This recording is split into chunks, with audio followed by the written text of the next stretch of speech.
Well, the final fate of the confessed top shooter still has not been decided. Federal prosecutors now will decide whether they want to seek the death penalty for Peyton Gendron. Good evening, everyone. I'm Leah Lando. Thank you so much for joining us. Jeff Russo will join us in just a bit. But meanwhile, as you can see, I am live tonight right outside of Tops, where 9 months and 2 days ago, that shooter went into this store, killing 10 people, injuring 3 others. As many of you know, he was found guilty and sentenced to life in prison.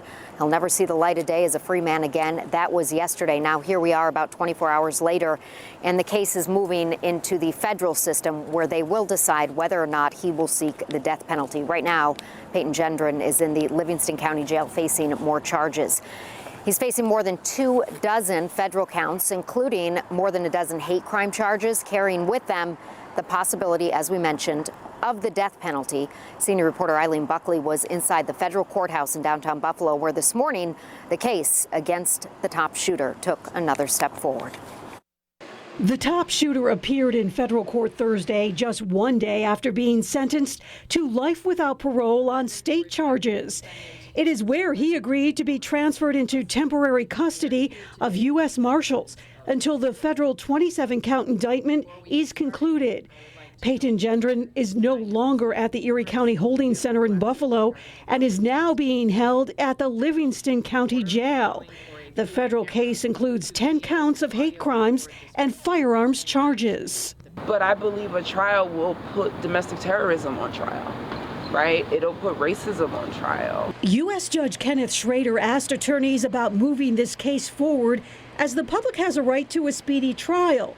But in the meantime, U.S. Attorney General Merrick Garland will be the one to decide if they will seek the death penalty.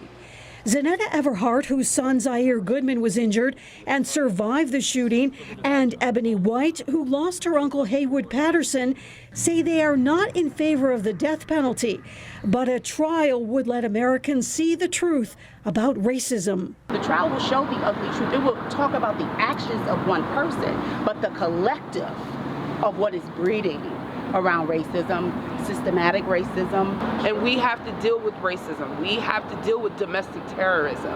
And we have to talk about it, and we have to name those things. And the only way to do that is to put racism on trial. While both say a death penalty trial would be very taxing and difficult on families, if it happens, they will still be there each day to watch it play out. It's important that you go see your opponent, which is hate. It's important that you show up and let them know, like, you did not scare me away. You did not make me hurry or hide. I need to be in the space of the man who tried to kill my kid. I just do. I don't know why. I don't.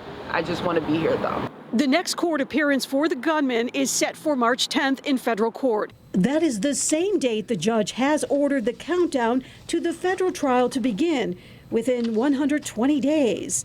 Eileen Buckley, 7 News, Buffalo.